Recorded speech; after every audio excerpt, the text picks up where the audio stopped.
probably something different. Okay, our first class after the midterm, we'll be looking at figures of speech. Yes, I know I have taught you guys figures of speech, but then there are some figures of speech that, you know, seem, you know, it's not usually in our textbooks. They're not usually the regular figures of speech that we know, but I have observed that we get to find questions on these figures of speech in our WAEC and our NECO and our JAM, especially WAEC and JAM. Are you getting it? And it's like, sometimes when I'm doing WAEC classes, like, Miss Kid, we didn't learn this one. You understand? So just one or two of them, you might know them, but just one or two that are really important. You should actually write these down in your notes. Over the years, at this stage, you should start studying WAEC question. Fine, the syllabus is different, the scheme of work, the text you have to read is different from the text the last set, but concentrate on the OBG. OBG is really important, especially the first 30 questions. The first 30 questions are really important. You should focus on them. Are you guys getting it? So don't say Miss Gift is not our own, you know, whatever. Start studying past questions by WAEC. You're not too young to do that. By JAM, Q&A literature. JAM, you have to even study everything. It's the WAEC and NECO that you won't look at the theory because you're not studying those books and all. So let's make progress, guys. So the first one in this series is poetic license. Poetic license. The term poetic license, okay, I always tell you, I hope you have a pen and a paper. You can't just always rely on this video. So for every time you need something, you have to go back and look for the video and fast forward and rewind. Guys, it could be tiring, so take down some notes, okay? The term poetic license describes the freedom an artist or writer has to change details, distort facts, or ignore the usual rules, especially in the arts they produce is better, especially if the art they produce is better as a result. Now, for example, the book An Introduction to Poetry notes that you might see a poet using unusual word order, or use auxiliary verbs such as did or do when you normally wouldn't, as in this line from the Ancient Mariner. This is a line from the Ancient Mariner. They all the day did lie. They all the day did lie. You understand? Poets may put adjectives after nouns as in this line from the poem Ode to the Evening. Come, nymph the moor with mantle blue. Come, nymph the moor with mantle blue. They may sometimes use odd contractions such as ne'er, which is never, and shortened forms of words such as twin, which is between, twas, which is it was. How many of you have come across that? Now, as a poet, as an artist, you have the license to coin your own words. You understand? I learned tigritude from Shoinka. You can decide to coin your own words, especially if it gives you a better result. As a poet, you have this, like just the way you have driver's license. You have this license to coin your own word in the sense that you don't necessarily have to follow the conventions, how things ought to be done, how things are supposed to be done, blah blah and blah. You don't necessarily have to follow all that, boy, girl. You get it? You can coin your own words. You understand? You can decide to use past tense instead of present tense. You have that license as far as your message is being passed. So this is just a brief one called poetic license. It is, you have this freedom. You're free to imagine, explore. Are you getting it? Coin your words. Don't follow conventions. Don't follow regular verbs, irregular verbs. Come on now, concrete now, blah blah, ball the dash. That applies in English, but in literature, especially in poetry, in writing, you can coin your own words. That license is called poetic. So next time you come across a poem, or someone sees you reading a poem, like, that line doesn't make sense, you say, I get it. You understand? You won't get it because you don't know what is called poetic license. So don't look at a poem and assume, oh, it must have been a typo. It's not a typo. The writer just exercises poetic license. His rights as a poet, he has this license. As an artist, he has this right. Are we together, guys? Let's make progress. Synopsis. Okay, this one, most of you will know it. A synopsis conveys the narrative arc, an explanation of the problem or plots, the characters, and how the book or novel ends. It ensures character actions and motivations are realistic and make sense. It summarizes what happens and who changes from beginning to the end of the story. So sometimes you could pick a book. When you're done reading the book, you see behind synopsis just a brief overview, a brief summary of what that book was about. Some may say it's synonymous to summary. It's synopsis. You understand? So it tells us about the characters, who changed, who did not change, what happened, scene by scene summary. So that about that. Then a prompter. The definition of a prompter is someone or something who provides performers with their lines when they forget. An example of a prompter is a person behind the scene who whispers lines to children in their school play. Now, a prompter, what is his job? He provides performers with lines when they forget. Those of you who have been in school plays or even church plays or even theater in general, there comes a time when you might forget a line, and you are thinking, you're just trying to act, you're thinking, oh, that was, they get it, they know you have forgotten. That's the producer. So there's someone there to remind you. He either writes it in a cardboard paper and he'll be like, hey, look at it here, and you see what you're supposed to do, or he gives you a sign. Shake your head and stamp your feet. Shake your head and stamp it. In fact, there's sometimes when in movies the prompter was so loud that we heard it while watching. We heard someone telling her, sit down and look around. I don't know if you've been a witness. People who do those ones are prompter. Like in school play, you could see the prompter sometimes can be the teacher. She's just by the corner, this my kids could forget, and she'll be like, no, collect the mic and act, collect the mic and recite your poem. And the child will, okay, you get that. So they are called prompters. Are we together, guys? So let's make progress. Parallelism. Parallelism is a literary device in which parts of the sentence are grammatically the same. Take notes. It's a literary device in which parts of the sentence are grammatically the same or are similar in construction. It can be a word, a phrase, or an entire sentence repeated. So when you see a stanza or a poetry in poem, when part of those sentences, they are grammatically the same, you understand, probably in the way they are constructed. It can be either a word that was repeated consecutively or a phrase or an entire sentence repeated. King's famous I have a dream, the I have a dream, I have a dream, I have a dream. If you notice, there was this consistent repetition of I have a dream, I have a dream. It is parallelism, you understand, because it makes the speech compelling and rhythmic as well as memorable. That speech is like one of the most famous speech in history, in the history of civil rights activism.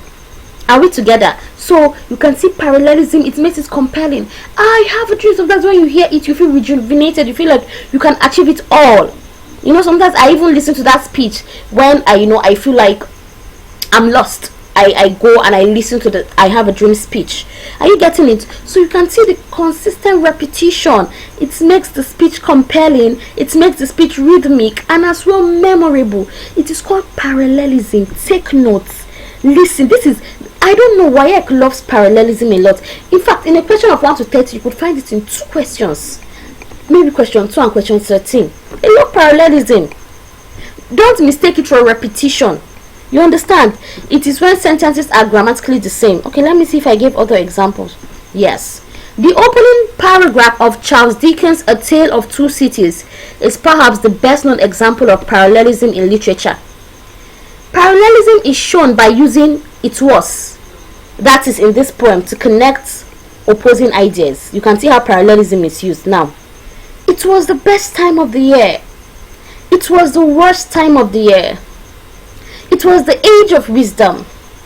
It was the age of foolishness. It was the epoch of belief. It was the epoch of incredulity. It was the season of light. It was the season of darkness. It was the spring of hope. It was the winter of despair. We had everything before us. We had nothing before us. Take note of, can you see the structure? Grammatically, can you see the structure? We had everything before us. We had nothing before us. We were all going direct to heaven. we're all going direct the other way. Can you see the use of parallelism? Grammatically, you can see how it gave it this rhythmic, like, what did we say here? Sorry, it gave you this rhythmic tone. Are you getting? It was rhythmic, it was like melodious in a way, you understand, because of the repetition, and very much memorable. Are we together, guys? Now let's make progress. Parody. Oh Lord, WAEC jam. Here is your question. I hope my students are paying attention. Definition of parody. A parody is an imitation of a writer, artist, subject, or genre in such a way as to make fun of, or comment on the original work. Parodies are often exaggerated in the way they imitate the original in order to produce a humorous effect. Thank God most of you have phones. I don't have to give you examples. Parody is imitation of a writer, artist, subject, or genre. There is this lady, forgotten her name, on Instagram or Twitter. She's on Instagram, Twitter, YouTube. All she does is to mimic celebrities dressing. You would see a photo of Nicki Minaj, dressed in this flamboyant outfit. She was radiating, so colorful, this metal and all that. There's this girl, before you know it, this girl will pick a polythene bag, probably some straws, and she'll pick a sack, maybe tear the sack into different edges or paper, and she'll recreate the same dress, the same color. You understand? Just for humorous effect, and she'll put it side by side with the Nicki Minaj on, and she will pose. And it makes the Nicki Minaj dress now look ridiculous. Like, is it this dress this girl used all these things for? Like, we know it's not possible. Are you getting it? I know most of you know her. I've forgotten her name. All she does is mimic.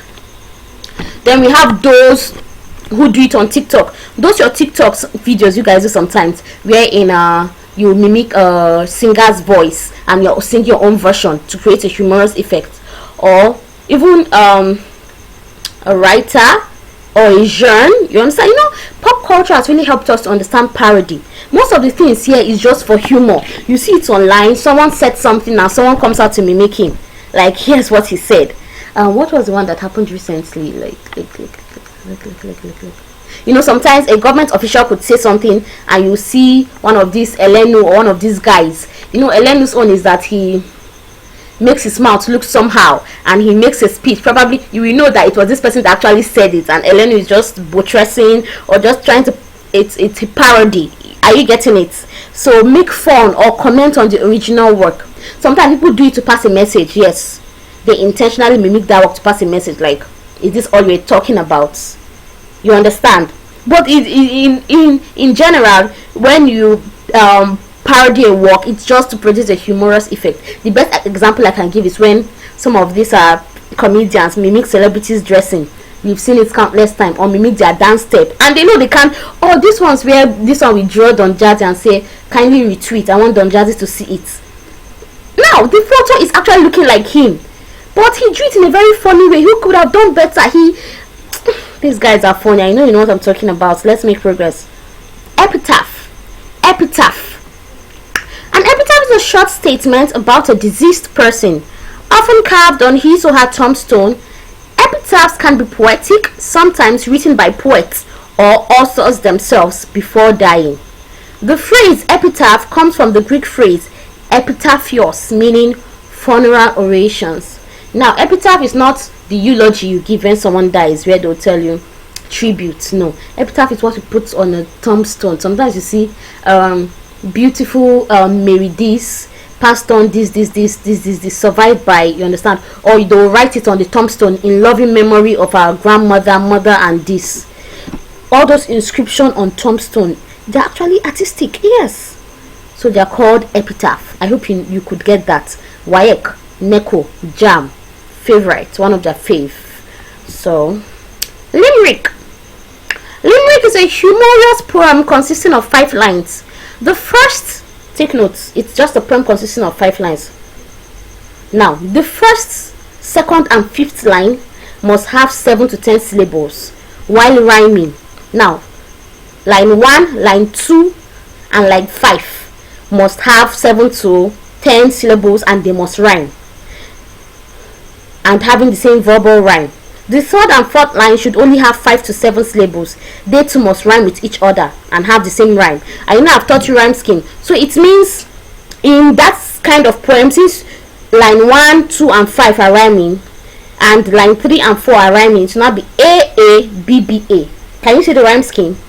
The longer A lines rhyme with each other and the shorter B lines rhyme with each other. I think I have an example. Yeah. So yes, this is I wrote the website so that I can also access it. There are so many beautiful works there. If only the trees could grow lollipops with a sharp tangy taste of lemon drops, lolly licky lick with a zingy twist, come along with a skip and a hop. Now take note of line 1. How many? You can see they are longer. Let's count the syllables. If only as 1 2 3 4 5 6 7 8 9 10. 10 syllables in line 1, line 2, 1 2 3 4 5 6 7 8 9 10. 10 syllables in line 2, line 5, 1 2 3 4 5 6 7 8 9. You get at least 7 to 10 lines, and you can see they have end rhyme: lollipops, drops and hops. Line 3 and 4 are very short. Lolly licky lick with a zingy twist, lolly licky lick, 5 syllables, and they rhyme: lick, twist. So we have lollipops, drops, lick, twist, hop. Are we together? They love it a lot. They will give you a poem. Why will give you a poem? So in that same poem, they could ask of a poetic device, and they could now tell you what type of poem is it. Number 1, to know if it's a limerick, is it up to 5 lines? Number 2, check if line 1 2 5 rhyme, and if they are longer than line 3 and 4, and you are good to go. Antonomasia. Hey guys, this one is, you will find it at least. If you don't see it in German, you see it in Waeko or Neko. Antonomasia. Antonomasia, pronounced antonomasio, not American now. It's a literary term in which a descriptive phrase replaces a person's name. Take note, in antonomasia, a phrase replaces a person's name. Antonomasia can range from a light-hearted nicknames to epic names.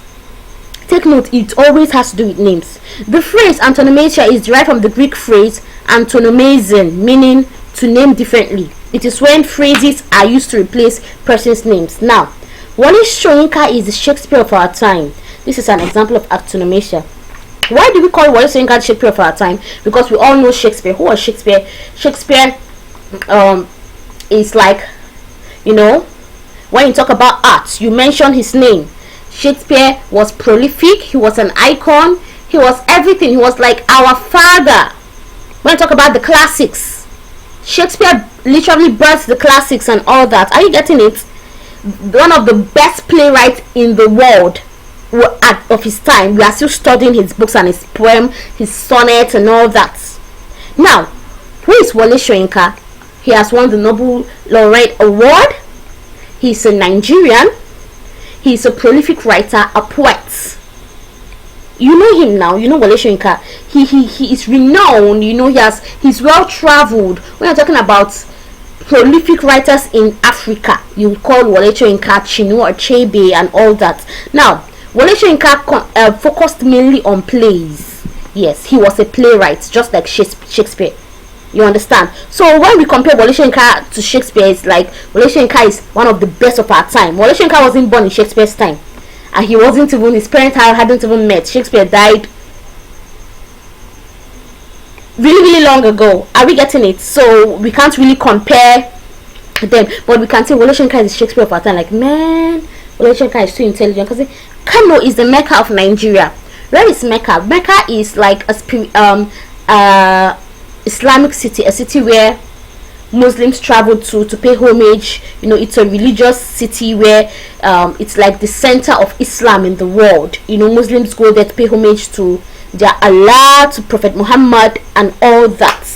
Now, why do we call Kano the Mecca of Nigeria? You can see us comparing Kano is the Mecca of Nigeria, because in Nigeria, Kano is one of the most religious cities, especially Islamically.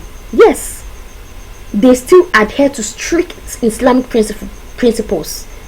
Ask people who stay there. There are certain ways you can't dress. Yes, because unlike other northern states, trust me, other northern states are even more liberal as compared to Kano. There are certain dresses you can wear in Kaduna, you can't wear in Kano. I stayed in Kaduna, so I can tell you. There are certain dresses you can wear in Jos that you can't wear there. There are certain activities you can carry out in those. So when we say Kano is the, it's like it is the center of Islam in Nigeria. So like, Kano is the Mecca of Nigeria. Be very careful and all that. You have to really adhere and respect their principles. Are we getting it? So that is that. Now see another example. You must pray to heaven's guardian for relief. Talking about angels, you understand? Now, excuse me, Tarzan, could you please come down from that tree? Who was Tarzan? I think I've seen this movie. Tarzan was a character who loved climbing trees. I think according to the movie I saw, I think his parents went there and left him there. They thought he was dead and all, and he grew up with monkeys, and so he became like them, but he was human and all that. So and monkeys notable for, they love climbing trees. So you could say it could even be the principal. He could cite one of you on the tree. Now one of these are trees in school. Excuse me, Tarzan, I know you are Tarzan, meaning, you know, you can see giving the person the name of Tarzan. You know, we told you in the definition that antonomasia can be an epic name or a nickname.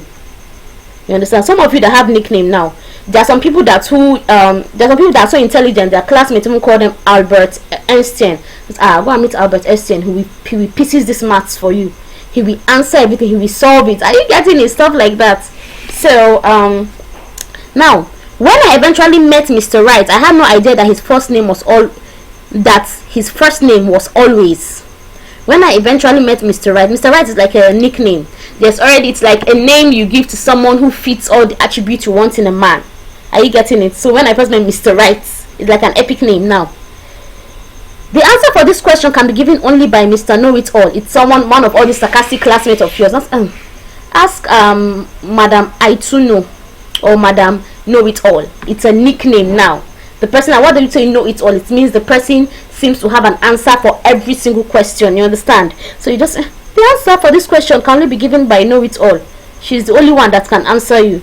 So you can see antonomasia now. Jerry, the guy who runs the place, is a little temperamental, especially about ordering procedure. He is secretly referred to as the soup Nazi. Elaine, why? What happened if you don't order right? Jerry, he yells and you don't get your soup. He yells and you don't get your soup.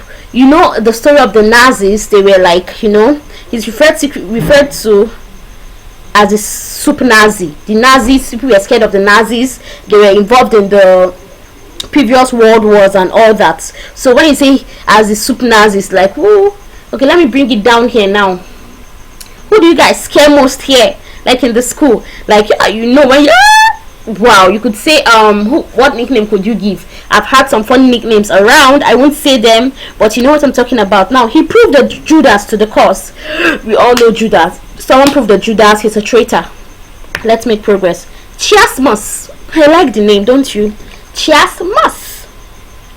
Okay, chiasmus is a rhetorical device in which two or more clauses are balanced against each other by the reversal of their structure in order to produce an artistic effect. Let us try to understand chiasmus with the help of an example. It is very simple. They are balanced against each other. Two clauses. You know what a clause is? They are balanced against each other. Never let a fool kiss you or a kiss fool you.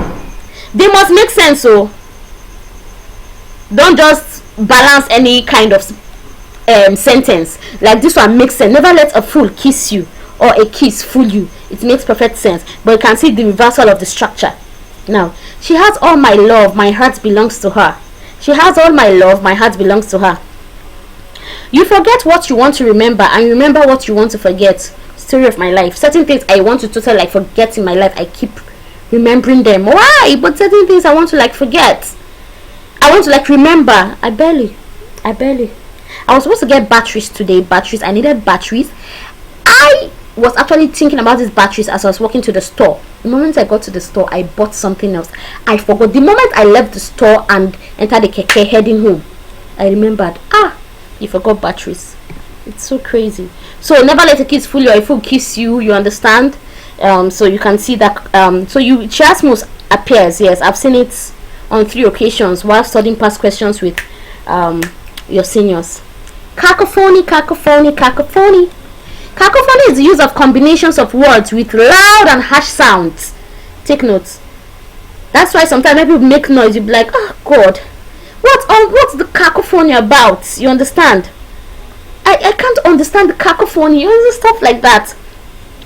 In reality as well as literature. In literary studies, this combination of words with rough or, take note, those kind of words that are rough or unharmonious sounds are used for a noisy or jarring poetic effect. Look at this example. Take note, there's some words that it's too loud. Even the word cacophony. You see that now? Beware the jabberwock, my son. The jaws that bite, the claws that catch, the furious bandersnatch. This excerpt from Lewis Carroll's Jabberwocky is perhaps the most famous example of cacophony, with harsh and loud sounds like brilliant.